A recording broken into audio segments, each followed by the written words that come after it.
Hey, here I am live as promised.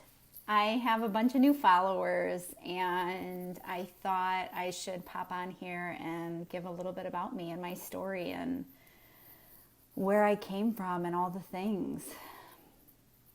So, I was thinking about starting with college. I was thinking about this a little bit before, and without giving you my whole life story, which I could definitely go into, I thought I would start with, hey, Amy.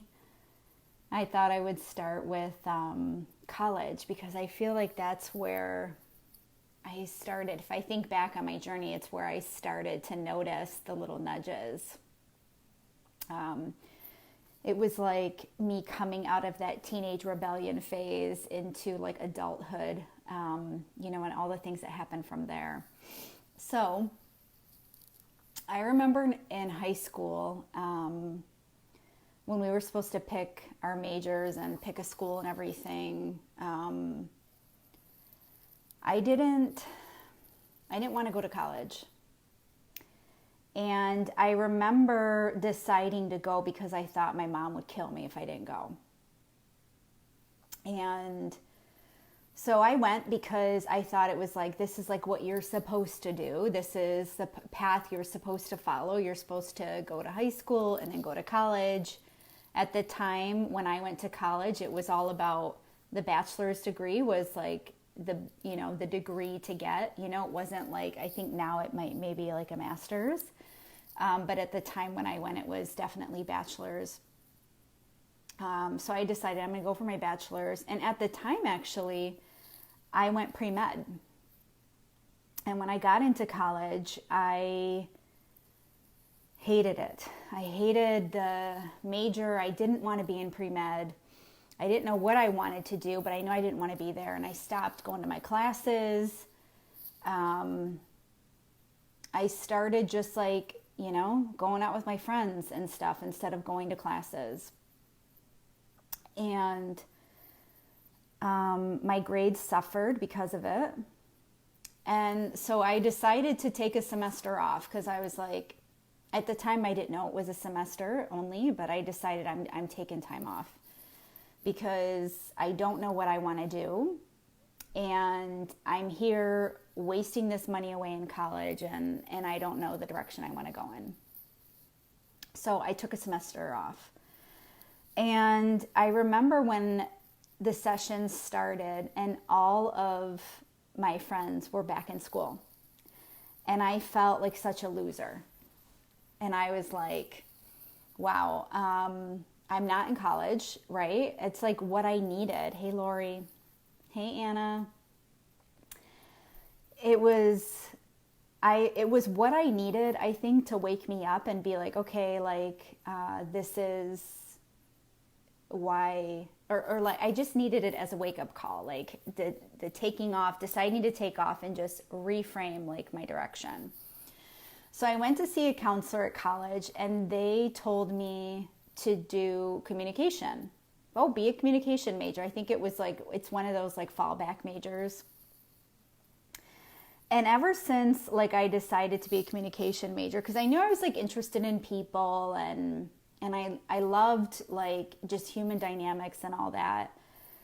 So I was like, okay, we're going to do communication, whatever. It's a multifaceted degree and you can do a lot of different things with it. So I'm going to do it.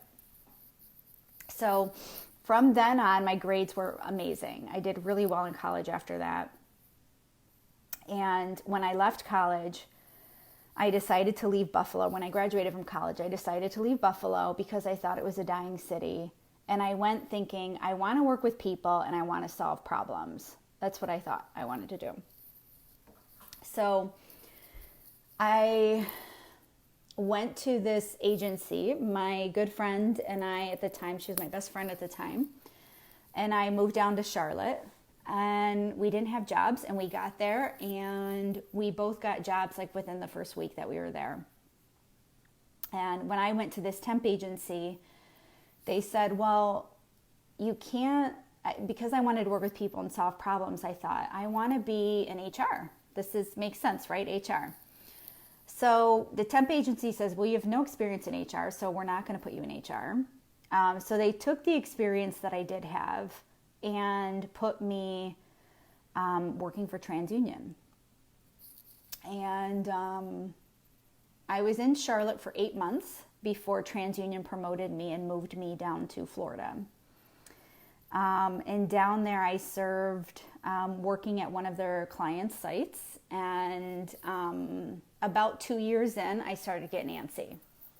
I had done everything I needed to. I'd grown as much as I could grow in that job, and I thought, I need something more. So I started looking at school again. I looked at law school. I thought, this is the worst reason to go to law school, but I like to argue with people, so I should be a lawyer. And then what ended up happening is my company offered me another promotion and moved me to Delaware. And it was perfect timing, right? Everything just fell into place for me. And I was thinking to myself, had I not left Buffalo, like all of these things wouldn't have fallen into place for me, right? So I get to Delaware and they hired me. It was a pretty big promotion at the time. And I had no idea what I was doing. It was when I became an analyst. And they just saw that skill set in me. One of my mentors, I still talk to her today, Krista. She said, you should be an analyst. Like, this is what your innate skill set is. This is what I think you should do. And so they hired me, moved me to Delaware, or gave me the promotion, I should say. And when I got there, I didn't have a clue what I was doing. I was terrified, but I realized that it's a skill set you just can't teach people, and it was just the way that I thought about things. So about a year later, the company got bought, and I got scared. And so my mom at the time had been asking me to move back to Buffalo through all that time when I was gone. And I was like, no, I'm not moving back. And then when the company was being bought, and I'm watching like hundreds of people being walked out the door every day, I said to my mom, fine, I'll look at jobs in Buffalo. And if something happens, then it was meant to be, right? So what happened with the year's analyst experience, I got hired as a senior analyst at M&T, one of the local banks here. Huge break in opportunity for me. And I was so excited about the HR rep that I spoke to that saw something in me that I didn't see in myself. And so I began. And I think that's really when my career started. I mean, when I became an analyst at TransUnion, it did. But up until then, I didn't really feel like I was in a career. But when I moved to Delaware, though, I thought, okay, I got my career going, because I didn't think I could have anything else in my life without my career. It was like I had to have it. I didn't want to date anyone. I didn't want anything except to find my career. So I ended up in Buffalo, and I became an analyst. And my career just grew at M&T. I was given a lot of opportunities there. I got several promotions. I went to some special schools that they offer for a very limited number of people there. And everything was great, right? But every few years, what happened was I kept running into this wall, right? And something would happen, right? I'd have a manager come to me from another area saying, hey, we want you to come over here, or whatever. Like, every time I was about to hit that wall, hey, Nancy, every time, Nancy was with me at TransUnion. Every time I was about to hit that wall, I felt like somebody came to me and was like, hey, we have this opportunity for you. So everything, like I said, it just felt like my life fell into place, because I was willing to take risks and move and do whatever it took in my career. So after a while at M&T, I started not finding an exit. I started looking for more and not finding a solution. And I spoke with a bunch of different mentors. I had a lot of mentors at M&T, and they all wanted to help me, but they wanted me to be on they wanted me to choose a specific path. And I was always very much like an out of the box person. I was always told, like, you're an out of the box thinker. You're a creative problem solver. I was just always I was always different. And so after trying in multiple meetings, I ended up not finding a good spot for me at M&T. So what ended up happening was I met this woman at an event, a women's event, and I asked her to meet with me. And I told her my situation and how I was feeling, and I didn't know where to go. And she connected me with a guy who had a local company. And she said, I feel like he's looking for someone like you, and you're looking for someone like him. I think you guys should meet. So I was like, sure, let's do it. So I met with this guy, and what ended up happening was they created a position for me, brand new position at the organization. They hired me to help them change what they've been doing for 30 years because I was a change agent. Not so easy of a job, if you know anything about change. And so I went there, and similarly, I was promoted and I was offered, expansion of my position just a few months after I joined I joined them in August. They promoted me in December of that year, and then the following year they promoted me again. So again, like from the outside, it looks like Kristen's doing well in her career, right? She's doing all the things. She's getting the promotion. She's getting the experience. Like, she's climbing the ladder. And what I realized is that I kept feeling like something was missing. All this time, right? Like, every time I looked for something more, it was like something was missing. And what ended up happening with that particular company is my position was eliminated. So this is fast forward now. This is last year, in March or April maybe. I meet with the president, and he tells me that like everyone is just not on board. There were 3 partners, and they're not on board with this change, with you being here, with the change you're bringing and all that. They're not on board. So, we have to eliminate your position. So here I am at this point. I should back up a little bit. When I was at M&T, I had started feeling anxiety because I couldn't figure out where I belonged there. And it got to the point, actually, I was dating this guy, and he hit a deer with my car. And my anxiety was so bad, I couldn't drive a car without fearing that a deer was going to run in front of me. It was terrible. And I never felt anxiety like that before. So I went to my doctor, and thank God, they told me to go to a therapist. She gave me an anxiety medication. She said, I'll give you a slight dose of anxiety medication because it'll help you through therapy. But I want you to go to therapy too. It's like giving a guy who has a heart attack, a guy or a woman, I should say, someone who has a heart attack, giving them a heart medication and not asking them to change their diet. So I did it. I went to therapy because I knew my anxiety had gotten so bad I had to do something about it. And so there I was in therapy. I went to therapy when I was early 30s. So 30s has been like transformation year for me. I saw my therapist for like 5 or 6 years. And similarly in therapy, I hit this roadblock.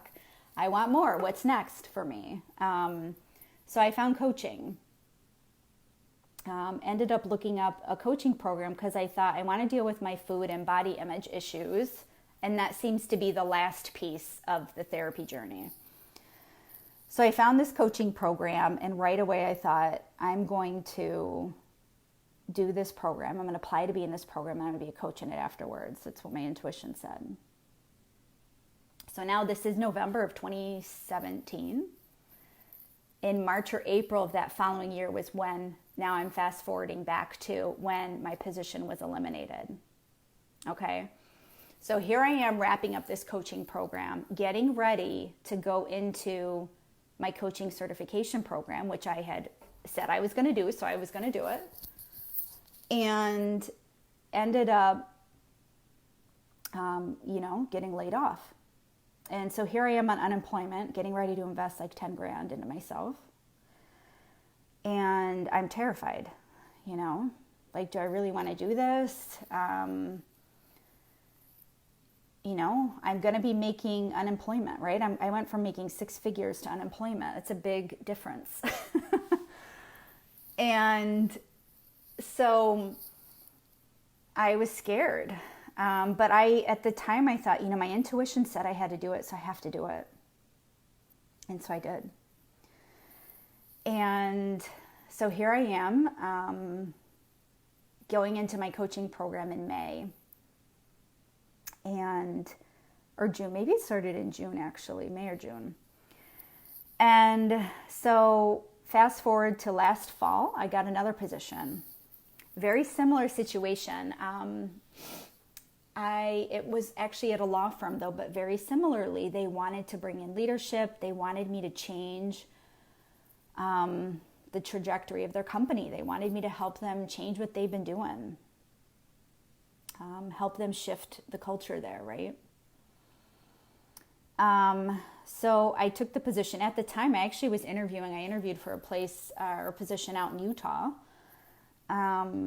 as well. So I had to pick between the 2 positions, and this one felt more in alignment. They actually had a meditation room in their basement, which was amazing. And in alignment with my coaching stuff, I had been meditating at that point for almost a year. So it was perfect for me. So I get this job in September, and just 6 months later, in February, they eliminated my position. So here I was, this girl who had been climbing the ladder successfully, and she's lost a position, a corporate position, good positions, twice in a year, right? So I took it as a sign. I was wrapping up my coaching program. This was in February. I graduated from my coaching program in May. And I said, it's time.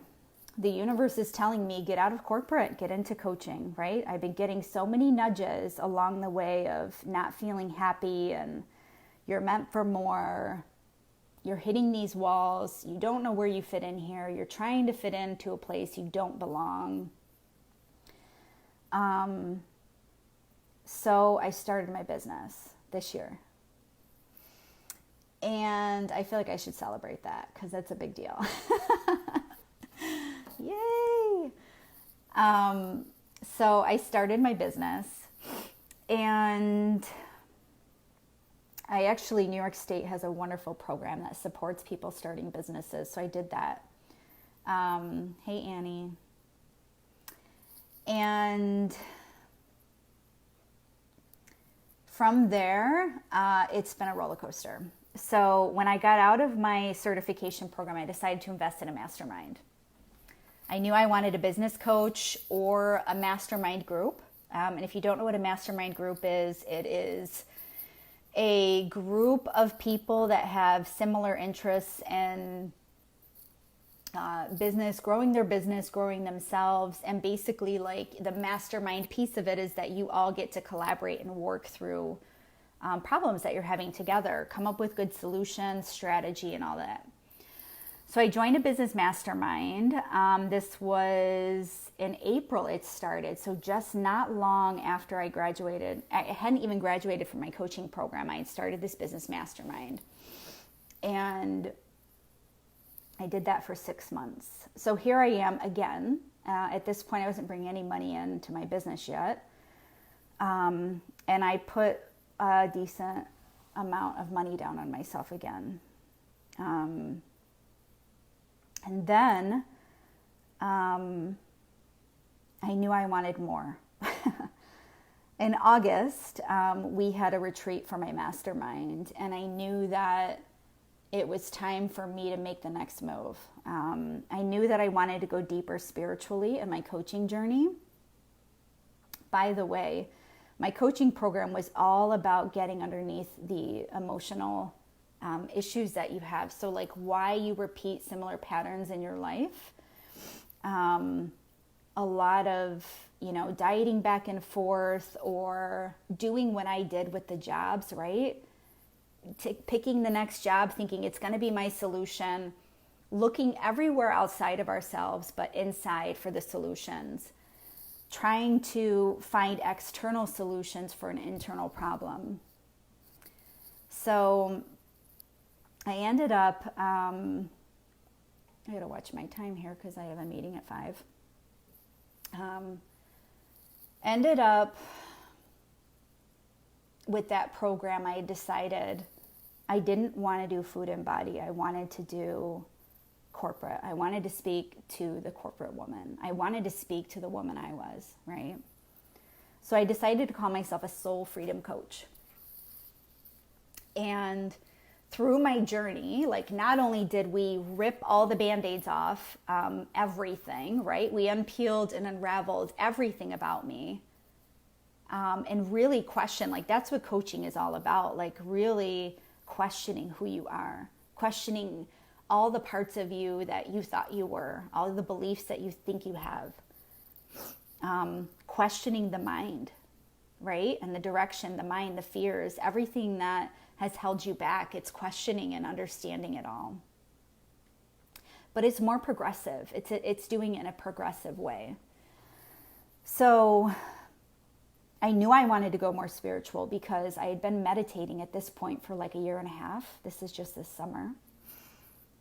So I looked up yoga certification programs. I looked up spiritual coaches. And in my mastermind, I met a lovely woman who lives in Australia, and she had graduated from this program as a trainer, and she said, hey, can I teach you this energy stuff that I'm doing? And I was like, yes, give me all the things. So in my first coaching program, we talked a lot about energy, and the energy, the frequency that you vibrate at really is what attracts or repels things in your life. So we talked about changing your vibration through things like food, or making decisions in alignment with your intuition, and the more you align with your intuition, the higher you raise your vibration.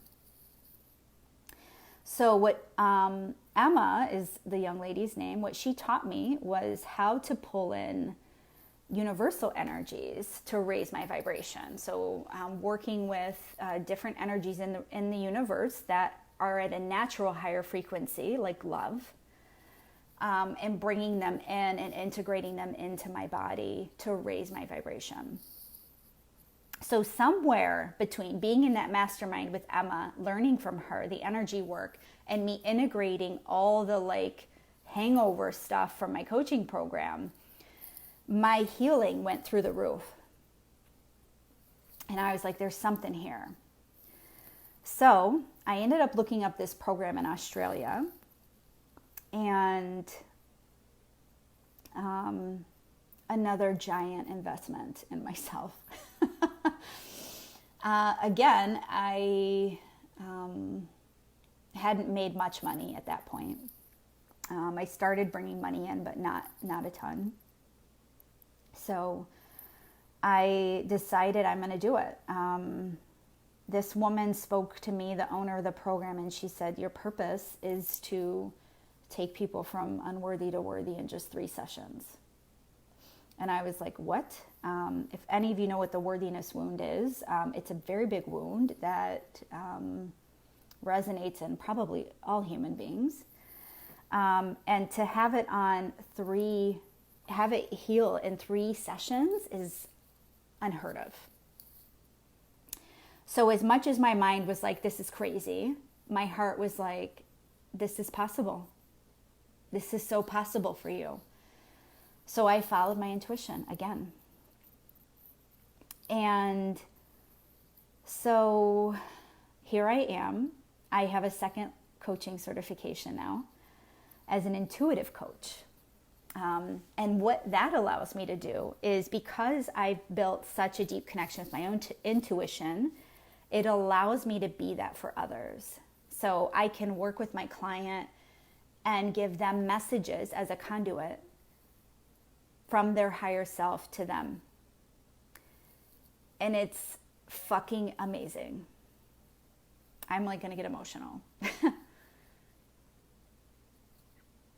This work allows you to see what people can't see in themselves. That's what my work is. It allows me to help people see what's holding them back, see what's blocking them, and really identify who they are, who their true selves are, and step into that version. And that's what my purpose is. My purpose is to help people see who they really are and stand unapologetically in that truth. And if you knew me in corporate, you can testify, and I encourage you, comment below, tell people what I was like in corporate. Because it wasn't like this.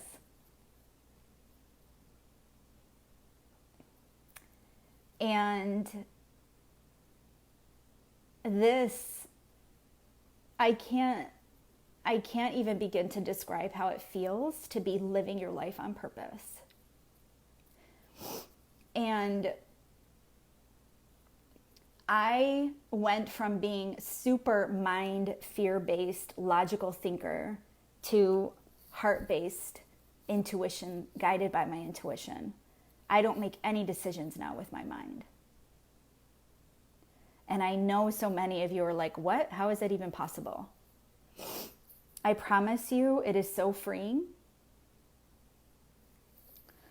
It is so freeing to trust your intuition, to make a decision based on a feeling that's instant, rather than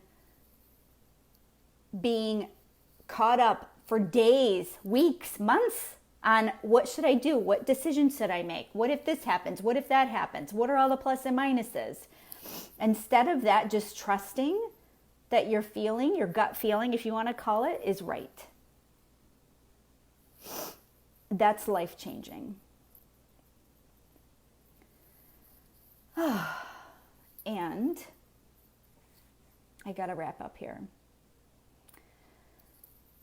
So that's, honestly, like I could talk to you guys for hours about this stuff. I'm so passionate about coaching and what it can offer people, the life-changing things it can do. But my job as a coach is really to empower you to step into who you are. Because that's what I've done. That's my journey. And I want to help others do the same. So, I love you all. Thank you for following. Thank you for watching. Thank you for supporting and celebrating with me.